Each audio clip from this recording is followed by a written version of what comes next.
Alright, so this is Mare Nostrum from Academy Games. I want to say 2015. I should have looked that up before I started the video, but I think it's 2015 when this came out. This is Empires. It is a multiplayer, civilization-based themed game. It's, now as far as historical accuracy, it's, I wouldn't say it's a super historically accurate game.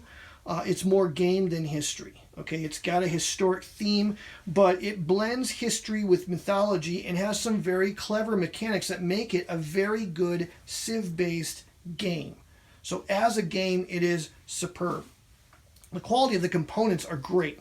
There's all these tiles. They're like cards. They're the size of cards, but they're actual tiles that you purchase. You're going to purchase all these different mythological characters. Some of them are mythological, some are historical, and then there's also wonders of the world that you'll collect and add to your little tableau here. There's multiple ways to win the game, one of which is to fill up your tableau with these characters and or wonders. The other way that you can win the game is by being the leader in all three tracks: your economy, your culture, and your military. The economy is basically the number of little blue spaces that you control. In territories that have your flag, all of the little caravans, you count them up, you count up the little marketplaces, and that is where you're going to be on this economy track. Some of the tiles that you're going to get will also enhance your standing on that track. The middle track is governed by your square and orange pieces. And so everything's kind of shape and color coded in the game, as it were.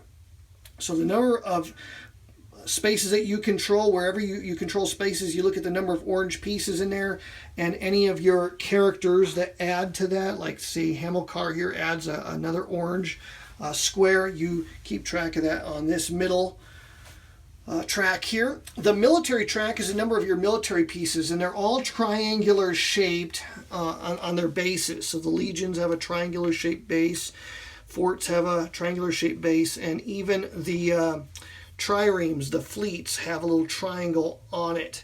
So all of your triangle shaped pieces, you total those up, and then any bonuses on your tiles, and that's where you'll be on this track. If you control and have the topmost if you're the topmost in all three tracks, that's another way to win the game. It's really tricky to achieve, but it's doable. Another way you can win the game is by controlling 4 capitals. These are the larger cities or legendary cities, which are the same size as a capital, but they have a red border around them. If you control or occupy 4 of those, you start with your own, so you basically got to capture 3 more. That's a way to win militarily. The other way to win the game is by collecting wonders of the world, and like I said, or filling up your tableau. So, how do you collect these different wonders, and how do you buy this game-winning pyramids tile? Well, the way you can do that is if you can pay 12 coins in one turn, you can purchase this outright and win the game. It's tricky to do because getting 12 coins, collecting as income, 12 coins in a turn is going to be really tricky to do. It takes some time to build up that kind of an economy. The other way is by trading in resources that are 12 unique resources. That is also challenging to do because if I'm not mistaken, there's only 12 kinds of resources. So you'd have to, in one turn, present one of every kind of resource. So those are challenging things to do. To buy the tiles, you basically have to spend this number of either coins or unique, that is not alike, resource tokens. So in order to get Spartacus, the Carthaginians had to pay 7 unique resources, 7 that are different from each other. Now to get the lighthouse, to move a tile into here, they had to spend 8 of those resources, then 9, and then to win the game, you will have to have filled up all the others and then spend 10 unique. So it's a little bit more achievable than getting the pyramids, but again, you need to have a very broad economy with lots of different resources in your income. And that's something else that makes the game really interesting, is in collecting resources, you're not trying to get a monopoly on the same resource. Diversity is the key. So you really want to spread your influence around and get as many different kinds of resources.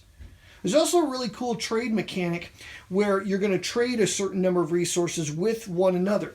And you keep what resources you have in stock secret from one another. So you really don't know for sure what everybody's collected and really what they have been able to amass and accumulate. So all in all, it's a really cool game. It's available from Academy Games, and it's one that I definitely recommend. It's a lot of fun to play. There's also a great expansion that'll add a 6th player and a little map extension that goes into Spain, and it goes beyond into the Atlantic, the 6th player being the mythological Atlantis faction. There's also different tiles that you can use to mix up your game, different starting heroes that you can use. So there's a lot of variability that comes with the game. One other thing I should point out is that all of the different resource tokens in the game, I actually sprung for the poker chip versions of those. This is what the ones that come with the game look like. They're nice, thick cardboard bits. I'm going to say not quite an inch in diameter, close to it, but maybe just under an inch in diameter. So they're nice pieces, but these are going to get handled a lot in the game because of the different trade mechanics and so forth. And at the time, it just made sense to go ahead and buy the poker chips.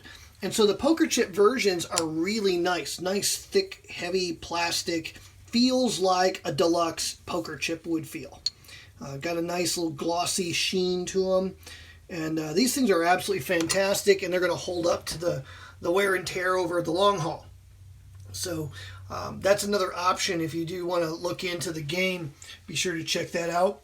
And I heartily recommend the poker chip enhancement to the game. I didn't get the big neoprene map because I didn't really feel like that was going to add a whole lot to it. And I didn't spring for the plastic.